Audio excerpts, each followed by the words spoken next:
Good afternoon, everyone. My name is Sharon Rothman. I'm here with my colleagues and friends, Caitlin Sullivan on the cello and Max Mandel on the viola. I play violin.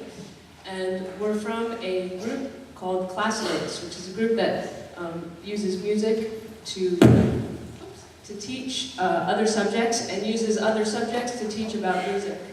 Our little tagline is, listening to learn, learning to listen. So this week we've been talking about the role of music in the Holocaust. And I actually started doing research for this project in preparation for this project. We are primarily musicians, not historians, not researchers. So we've come up at this subject from the perspective of musicians. And I was amazed to learn how much music was in the concentration camps, in all of the camps. Most of the camps had official orchestras, had choruses. Music was actually used by the Nazis sometimes to torture people. They would make people sing until they couldn't breathe any longer. But it had good uses as well. And one of the themes that kept coming back in the course of my research is that people, survivors, kept writing in their memoirs or as they spoke to people and saying how music, even when it was forced upon them, became a source of hope and survival. And that it was, as one woman put it, almost more important than food. That it became, actually I think Max said it best in one of our classes. I'm going to quote you. He said, as the Nazis tried to dehumanize people, music rehumanized people. And so that's the theme that we're going to keep coming back to. All the music that we're going to play today was written in the camps under different circumstances and was performed by prisoners, and usually for an audience of prisoners. And one camp in particular that had a lot of music, because a lot of musicians were sent there, was a camp called Tallahassee.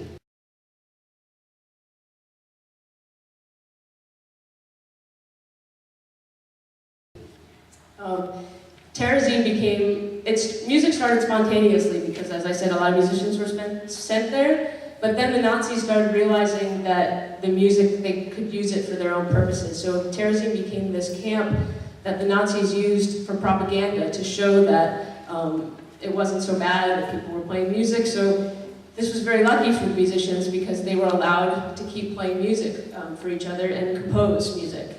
And in this camp alone, there were 4 orchestras, 2 choruses, a jazz band called the Ghetto Swingers, a theater group, an opera that was performed 55 times that we're actually going to do here in Tallahassee next month. It's called Brundabar, and we're going to do that opera with the Cobb Middle School. And actually that's going to be very interesting because a survivor who was a child in the opera in the camps is going to come and talk about her experience singing in that opera. So that's in June. And so there was music everywhere in this camp, and people got instruments from various means. There's one story about how a woman smuggled her cello in by taking it apart and then putting it back together when she got to the camp. She took it apart, like this part comes off and this part comes off. So she literally cut it apart and then glued it back together in the camps. And again, it all comes back to this feeling that, that despite the external circumstances, they created beauty from violence and from oppression. And we've been trying to convey to the students here that this is something that we can do in everyday life that has really nothing to do with the Holocaust or Jews or Nazis. It has to do with people and how we treat other people and using art to transform the things that might not necessarily be so great in our everyday lives, using it to transform that into beauty and making a positive outcome from things that can be quite negative. Anyway, I don't want to talk a lot because we want to play for you, but before we play for you, I just want to read you one last quote which sort of sums up everything that I feel about music.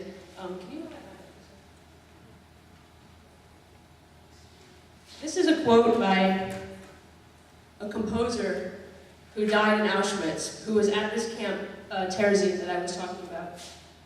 And he wrote a lot of music there. And he wrote this about his time in Tallahassee.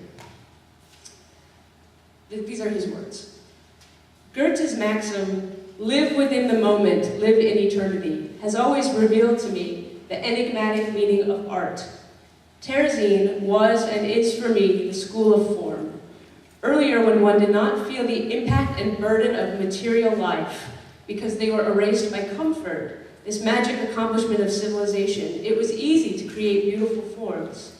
Here, where even in daily life one must overcome matter by the power of form, where everything connected with the muses is in utter contrast to the surroundings, here is the true school for masters. If one perceives the secret of every work of art in the endeavor to annihilate matter by the means of form, which presumably is the overall mission of man, not only of the aesthetical man, but of the ethical man as well. I have written in Terezin a fair amount of music. To compile a list would seem as superfluous as to point out that piano playing was impossible in Terezin as long as there were no instruments.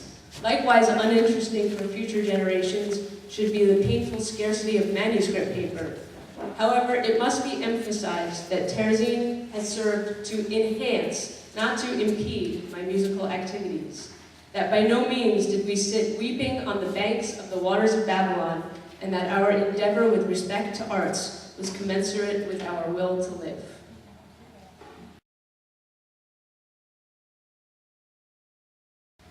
So I just wanted to very briefly tell you about this very first piece that we're about to play by Gideon Klein.